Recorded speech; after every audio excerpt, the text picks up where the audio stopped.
la Bible dit que Dieu créa l'homme et la femme, il les créa à l'image de Dieu. Donc nous avons été créés à l'image de Dieu.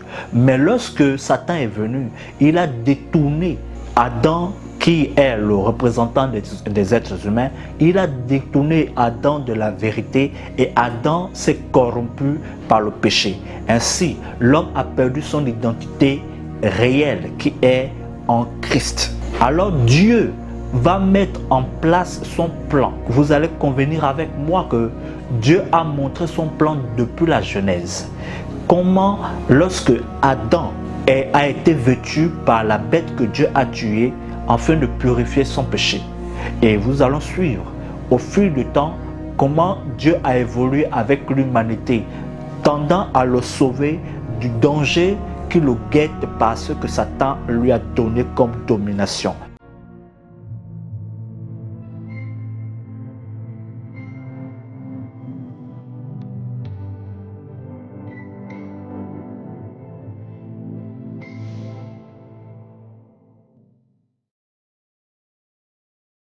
Shalom bien-aimé, que l'abondance et le bien-être de Dieu vous soient accordés.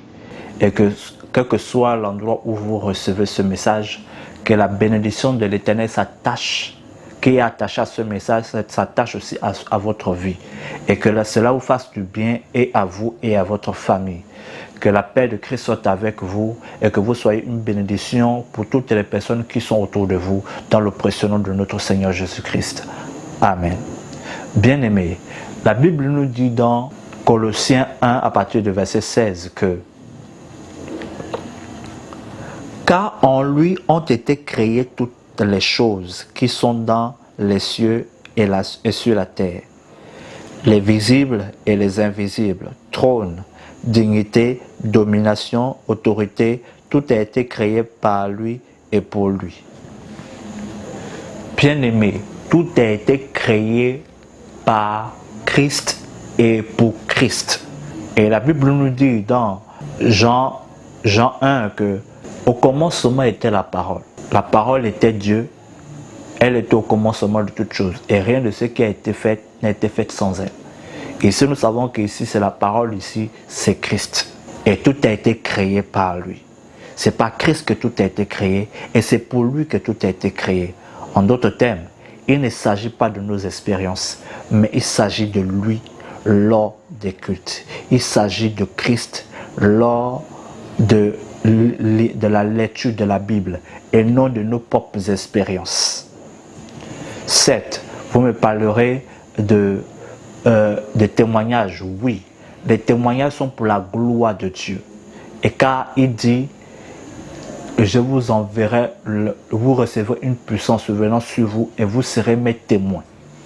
Vous êtes des témoins de qui? De Christ et non de vos propres témoignages dont il s'agit ici. Il s'agit de la gloire de Dieu dont il faut faire montre ici. Bien-aimés, pourquoi nous devons comprendre qu'il ne s'agit pas de nous, mais de lui? Parce que lorsque nous voyons la beauté de Dieu, nous avons plus à gagner que de parler de lui, que de parler de nous-mêmes.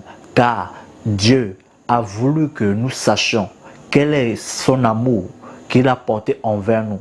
Dieu a voulu que nous sachions que son Fils est celui-là qui est le centre de toutes nos vies, toute la création. Et il est celui qui nous donne de réussir dans la vie.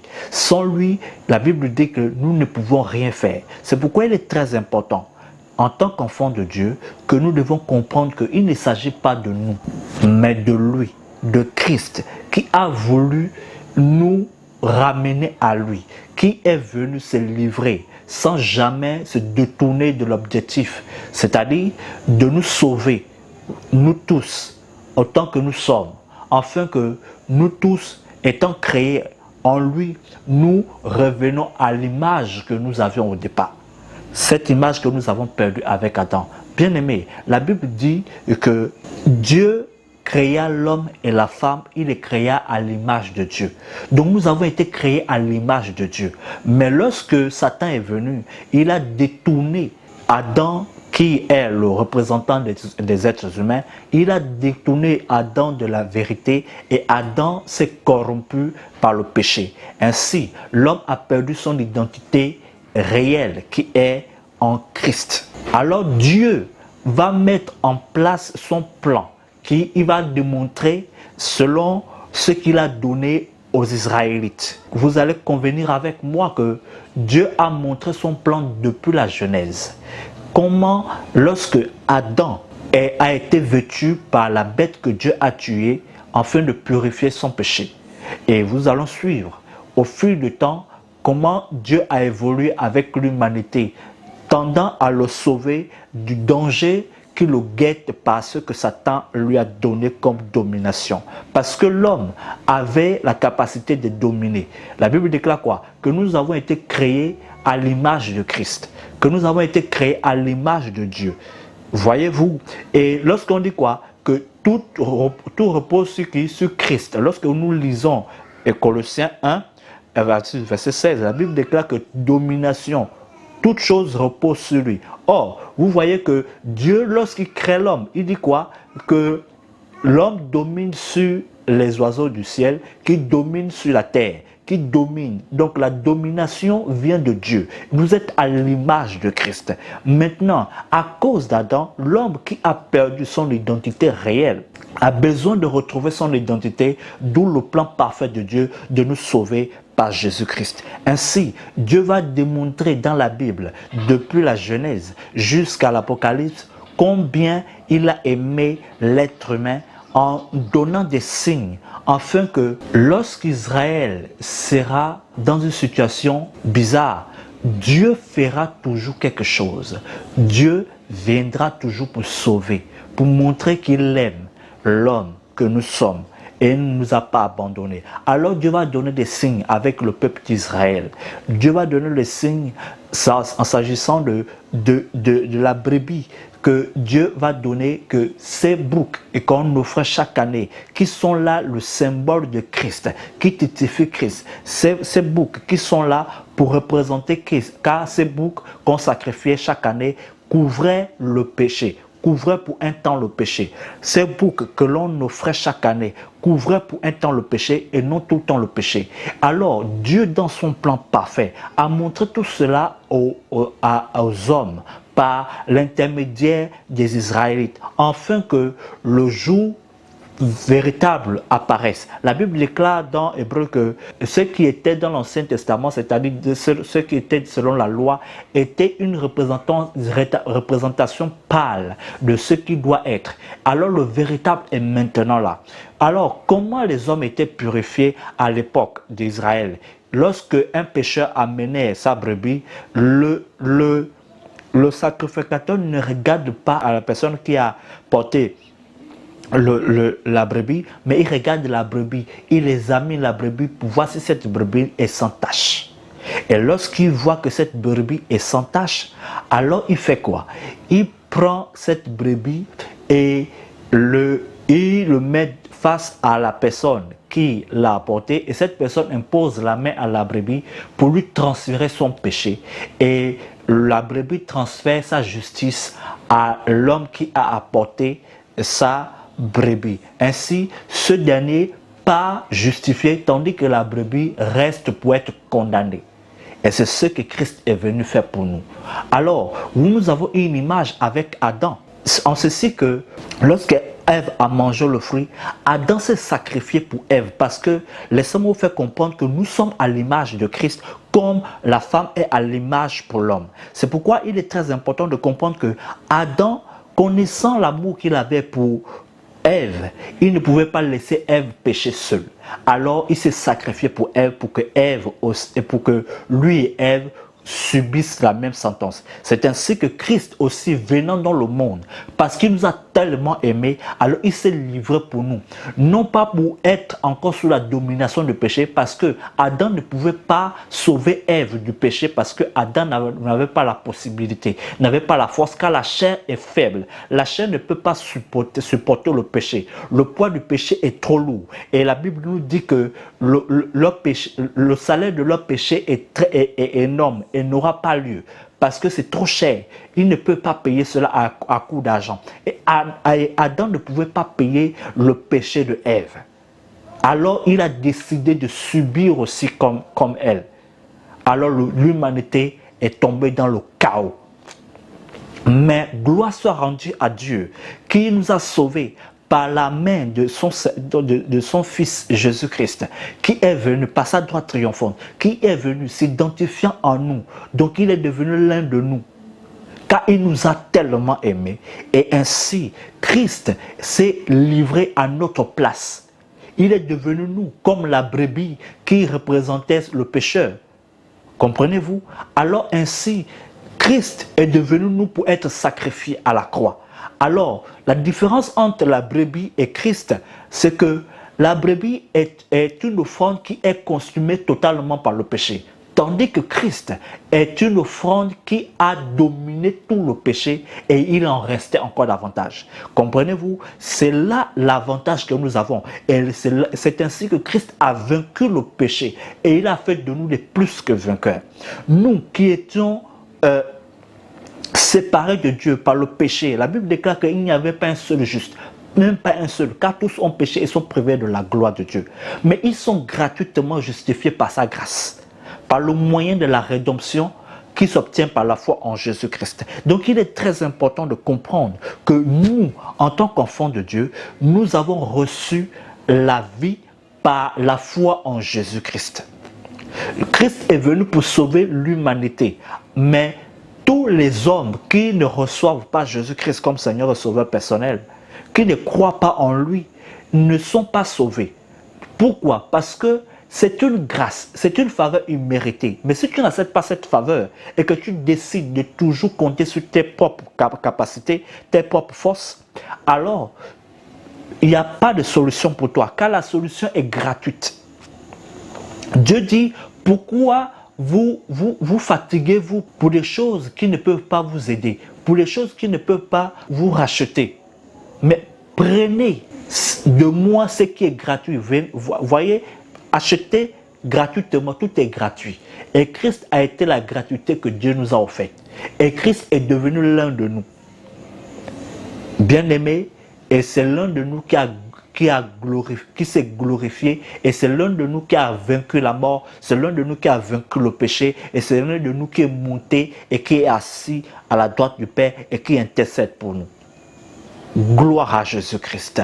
Bien-aimés, lorsque nous voyons cet amour que Dieu a pour nous, nous voyons combien de fois il est important de parler de Christ et de rechercher à le connaître davantage. Quel amour véritable! Regardez ceci. Lorsqu'ils sont venus pour l'attraper, lorsqu'ils sont venus pour attraper Jésus-Christ, Pierre a coupé l'oreille de quelqu'un. Mais malgré que Jésus-Christ était au tourment pendant il y avait quelques instants, à Gethsemane, au même endroit toujours, mais il a toujours fallu que son amour dépasse sa douleur.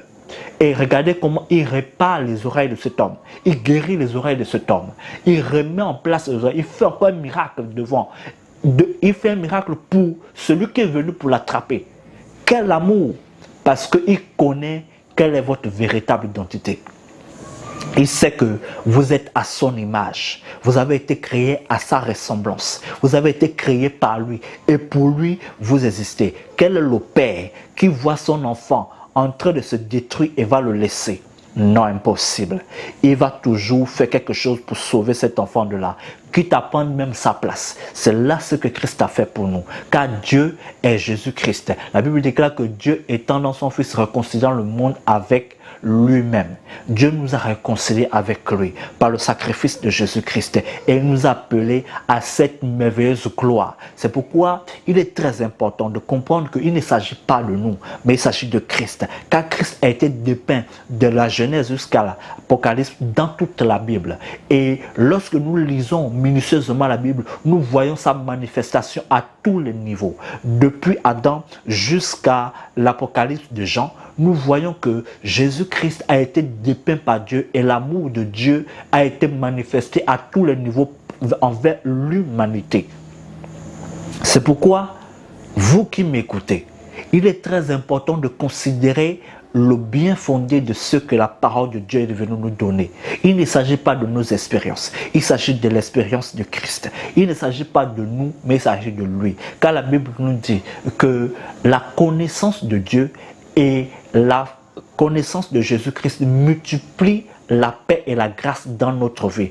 Comme sa divine puissance nous a donné tout ce qui contribue à la vie et à la piété au moyen de la connaissance de qui? De celui qui nous a appelés à sa propre gloire par sa vertu. Voyez-vous, Dieu nous a appelés à sa propre gloire par sa vertu. Sa vertu ici, il s'agit de Saint-Esprit, il s'agit ici de Jésus-Christ qui est venu pour nous sauver. Alors, bien-aimés, nous avons plus à gagner de comprendre que Jésus-Christ est celui qui a été donné afin que nous soyons tous sauvés, car nous sommes faits à son image. C'est pourquoi il est mort pour nous, pour que nous aussi, à notre tour, nous retrouvons la vie que nous avons au départ et bien plus encore, car nous sommes devenus plus que vainqueurs. La Bible déclare quoi? Que qui nous séparera de l'amour de Dieu? Voyez-vous, rien ne peut nous séparer de l'amour de Dieu parce que l'amour de Dieu est au-dessus de toutes choses pour nous. Voilà pourquoi Dieu n'a pas voulu qu'aucun homme se perde, mais que tout soit sauvé et parvienne à la connaissance de la vérité. La Bible déclare que dans Ézéchiel, que je ne veux pas que le pécheur meure. Ce que je veux, c'est que le pécheur puisse se repentir. Et voyez-vous, lorsque vous continuez le verset, il parle ici de la même personne. Ici, le pécheur comme le juste, c'est la même personne. Le juste ici, c'est la personne qui se justifie par ses propres œuvres. Et il dit, si cet homme est capable d'être juste jusqu'à la fin, c'est bien pour lui. Mais s'il est coupable d'une seule loi, alors il est coupable de toute la loi. Par conséquent, il est préférable de recevoir la grâce que de subir le courroux de la loi. Ce n'est plus Christ qui nous juge ou Dieu qui nous juge, mais c'est la loi que nous transgressons qui nous juge. Parce que Dieu ne veut pas être notre juge, il est notre bienfaiteur. Dieu n'est pas notre juge, il est notre sauveur. Il est celui qui est venu afin que nous soyons sauvés. Mais si nous refusons de recevoir Dieu et de continuer selon la loi, alors la loi qui a été établie, la loi a des conséquences. Et la loi qui nous juge est non Christ. Christ ne veut pas nous juger. Il nous aime tellement. Alors, comprenez cela qu'il est très avantageux pour vous que vous vous accordez le bénéfice de vous tourner vers lui afin de le recevoir, de croire en lui, afin de recevoir sa bénédiction, sa grâce et sa faveur. Car tout a été créé pour lui. Tout a été créé par lui. Et la Bible déclare quoi? Qu'il est la tête de l'Église. Et nous sommes l'Église. L'Église, ce n'est pas un bâtiment. L'Église, c'est toutes les personnes qui ont cru en Jésus-Christ. Toutes les personnes qui sont nées de nouveau. C'est l'ensemble de ces personnes qu'on appelle l'Église. Alors, Christ étant la tête de l'Église, nous étant l'Église, Dieu veut que nous soyons dans la connaissance de la tête. Parce que le pied et les bras et les membres tous ont besoin de la tête pour avancer. Si nous ne connaissons pas comment notre tête fonctionne, alors si la tête, nous disons que nous n'avons pas besoin de la tête, c'est impossible pour nous que nous avançons. C'est pourquoi, bien-aimés, par les compassions de Christ, recherchez davantage à connaître Jésus-Christ. Cela multipliera la grâce et la paix dans votre vie. Cela multipliera le bien-être de Dieu dans votre vie. Car cela est avantageux pour vous de connaître davantage qui il est et ce qu'il a fait pour vous, afin que vous recevez davantage de lui. Car Dieu veut que nous recevons davantage de Christ et non de nos propres efforts. La Bible déclare qu'il n'y a plus maintenant aucune condamnation pour ceux qui sont en Jésus-Christ. Voyez-vous, ceux qui sont en Jésus-Christ, non pas ceux qui s'élèvent par leurs propres efforts pour dire aujourd'hui je veux me battre contre ce péché. Non, vous ne le pouvez pas par vos propres moyens. Adam a essayé, il a échoué. Mais le deuxième Adam, Christ, a vaincu.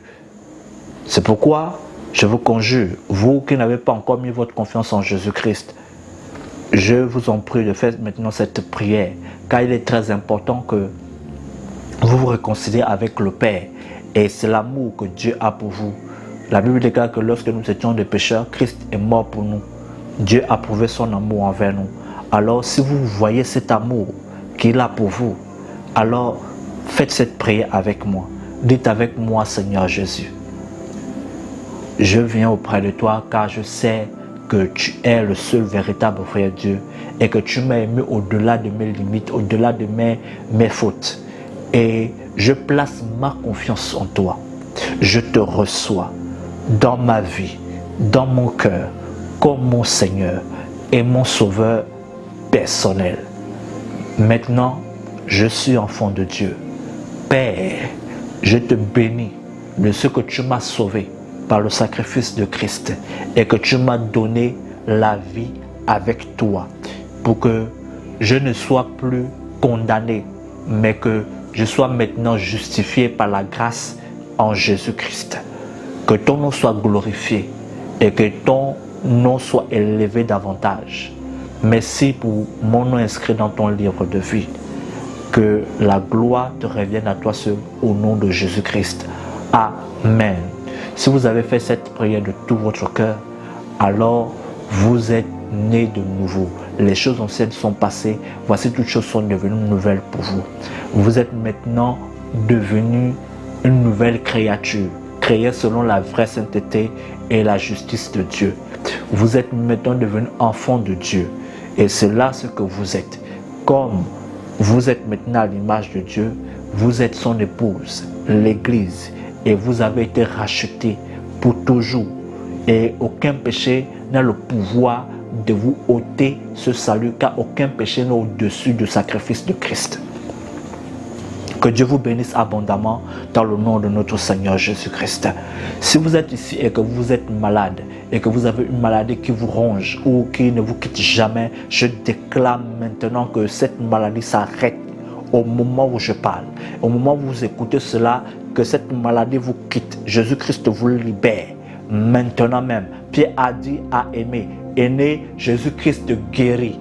Fais toi-même ton lit et marche. Et né s'est levé, il a marché. C'est la même chose que je vous déclare maintenant même. Jésus-Christ vous guérit maintenant et vous êtes complètement restauré de la tête jusqu'à la plante de pied. Vous êtes complètement restauré. Si c'est une tumeur, je déclare que cette tumeur soit complètement disparu par l'autorité du nom de Jésus-Christ. Si c'est une maladie héréditaire, je coupe les liens, car Christ a coupé les liens. Il a dit, je suis venu apporter l'épée. C'est l'épée qui coupe les liens héréditaires, afin que vous soyez maintenant délivrés de la maladie héréditaire qui vient de vos parents et de toute poursuite de Satan. Je dis au nom suprême de Jésus-Christ, je vous délivre de la mort, de la pauvreté et de toutes ces choses qui peuvent venir sur les fils de la rébellion. Mais sur vous, la gloire de l'Éternel s'élève et vous êtes en bonne santé. Je déclare pour vous la bonne santé, le bien-être, la bienveillance de l'Éternel et que chacun de vous soit un témoignage vivant du Seigneur Jésus-Christ dans le précieux nom de notre Seigneur Jésus-Christ. Amen. À la prochaine. Ciao, ciao.